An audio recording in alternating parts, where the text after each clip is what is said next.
Hello, everyone. Welcome back to The Narrative. I'm Kamai, and today we have a special guest who we're here with. Swabra. Okay, Swab. Can you, kind of give some detail about yourself? I work at the Y, work at the front desk.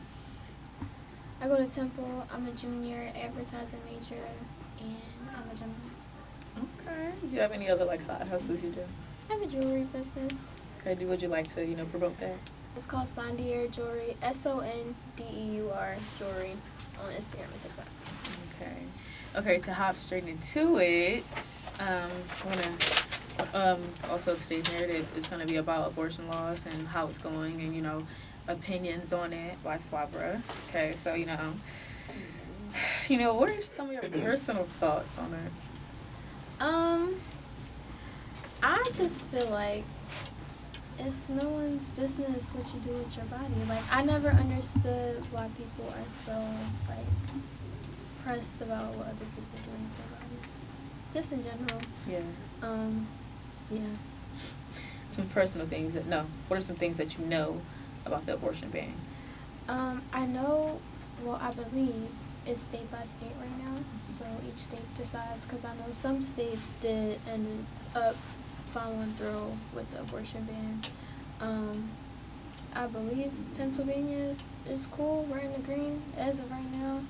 I know the current president has some controversial opinions on it, and I believe he's more pro-life than pro-choice. But, yeah, that's about it. Okay. How do you think it impacts, today's society? I feel like,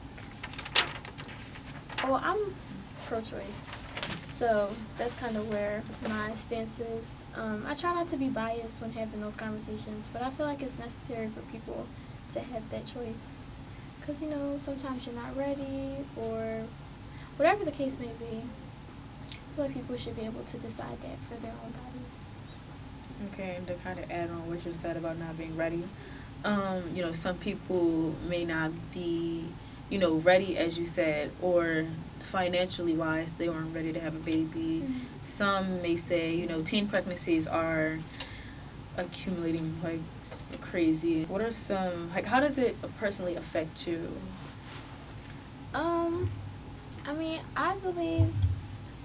I just feel like I should have a choice. I feel like someone shouldn't be able to dictate what I do with my body. So that's how I guess it personally affects me. But I can't really speak any further than that. That were happening to me, and someone says, I'm unable to, have an abortion due to the laws. What if, it's an endangerment to me and my body, and, me having this baby could me deciding if it's life or death. Mm-hmm.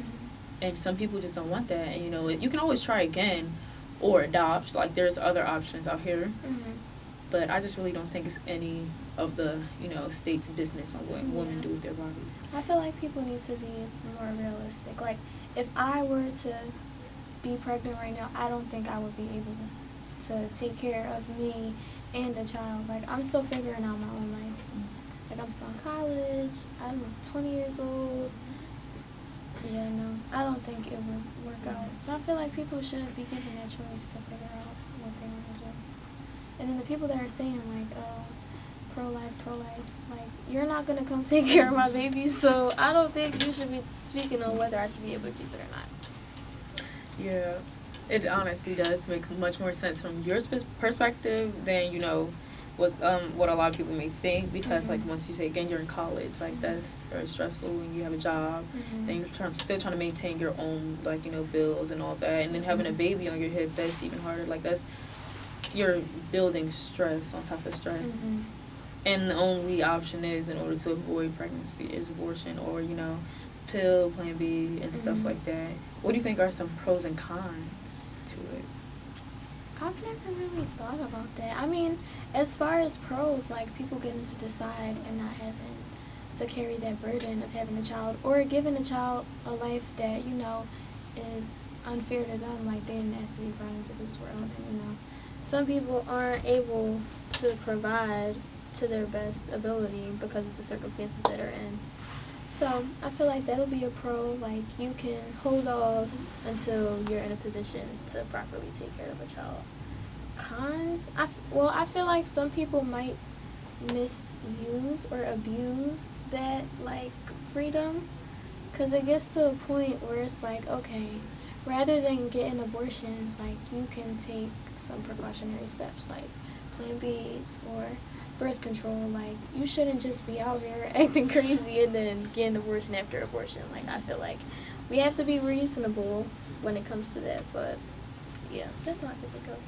Yeah, honestly, also as well to add on to like the cons part, you're absolutely correct with that. You know, people shouldn't just be out here, you know, unprotected and, you know, free willingly doing that, knowing that they aren't ready to have a child. Mm-hmm. It isn't fair to your body, and it isn't fair to, you know, like the unborn child. Mm-hmm. So I would genuinely just say, like, stay protected. Even though some people may say it is uncomfortable or it is, you know, something they just don't like. Because I know a lot of, like, women are, you know, people pleasers when it comes to, like, you know, this type of stuff. Mm-hmm. And they only want to please said man. So Right.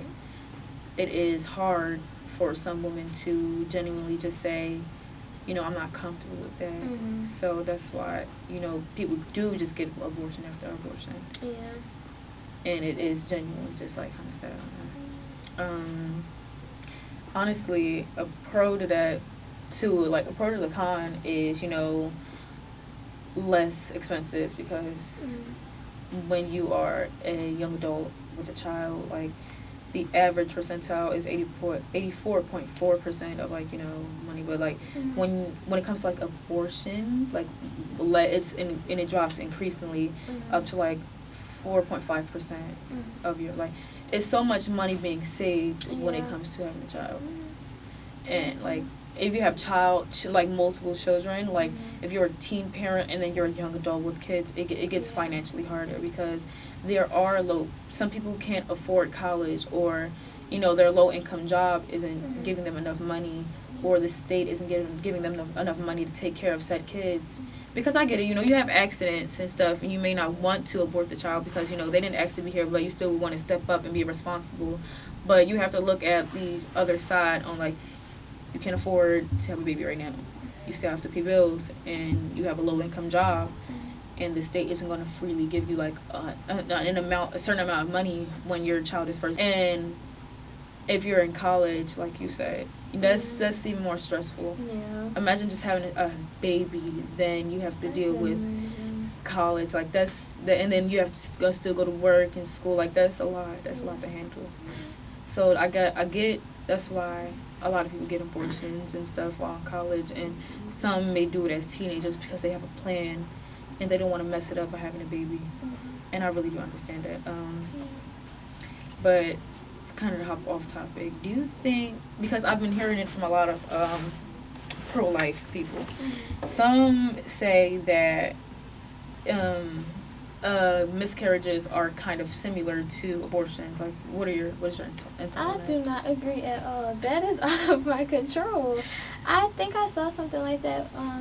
Like people were going to be possibly charged if they had a miscarriage, the same way they'd be charged if they had an abortion in states that they were banned. I'm not sure where that is stemming from, but I don't believe that an abortion is the same as a miscarriage. I mean, you can't control like your body. Some people are just misfortunate enough to have a miscarriage, and I don't think they should be punished for that. Yeah. Honestly, it's kind of like, I don't even know what to say to that, because when I was like skimming, like researching, and I heard that, it was just like, who are any of these people to tell me that my body isn't my own, and I can control what happens to it if I eat healthy or maintain, like, you know, the hormones they give me. But at the end of the day, it's God's plan. You cannot predict something that, you know, because I know plenty of women want children at a certain age. Some women consider having children at the age of like 27, 30, like late 20s, after they have their fun as a young adult and stuff, and it starts to hit them as like, you know, they want to be a parent. And, you know, some women can't have kids, you know. And for the women that do, they just some as I know don't want kids because they have a plan. Mm-hmm. You know, you're still young and you still want to experience before you just start thinking about someone else's life in your hands. Right. Because that's like a really big step to think as a 27-year-old, 30-year-old woman. Mm-hmm. And I get it, but I also want to add on, what do you think it is from like the male's point of view? I don't think they understand it fully as much as they try to.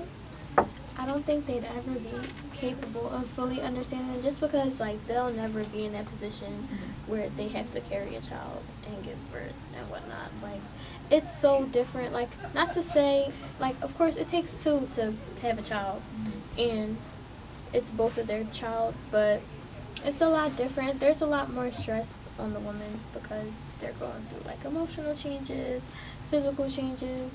So I feel like as much as they try to understand and have an opinion, like, you're never going to be in my shoes. So I don't think it'll ever be the same coming from a man versus coming from a woman. Yeah, I've really heard like a lot of men try to understand and, you know, try to be comforting and supporting, but it's like the mentally, like, mindset of it all is just like so overwhelming. And, you know, it's like a lot at once, because once you are giving life, like, you bring life into this world, your entire perspective on life changes. Like, you put your own personal life on hold for 18 years until this child is able to take care of themselves. And, you know, some parents think, you know, after those couple of months they can hand them off to like the father or the older sibling and stuff. And I think that's one of the reasons why, you know, people want to ban the abortion law, because some people bring kids into this world without, you know, considering that child's life. And they just, sometimes it's like, so what, I'm pregnant, you know, I'm just gonna take care of the child for a couple of months and, you know, pass it off to the oldest child. I've seen it, like, you know, firsthand. And it's very stressful for the eldest child. And, you know, some people who do have like an only child, they try to live their life through that child. And it can be very, like, overwhelming and stressful for the child and stuff. So I'm just like, I get it, but at the end of the day, it's a woman's choice to have a child or not. And it's the state's job to make sure that child is okay in said home, instead of trying to ban women from doing that. You doing that is putting more women's health and, you know, and stuff like that in danger, because if a woman gets, like, you know, sexually assaulted or something like that, they have to bear a burden of carrying an unwanted child. Hopefully that's a wrap on today's episode of The Narrative. But before you go scrolling on TikTok or hitting up your group chat, here's how you can take this conversation beyond your earbuds. Looking for a safe space or, you know, a place to relax and express yourself? Spaces like Teen Tech Center and the YMCA. I recommend the one in Columbia North, aka North Philadelphia. I'm going to plaster the address and the number to the screen. You do have to have a membership in order for you to come in here.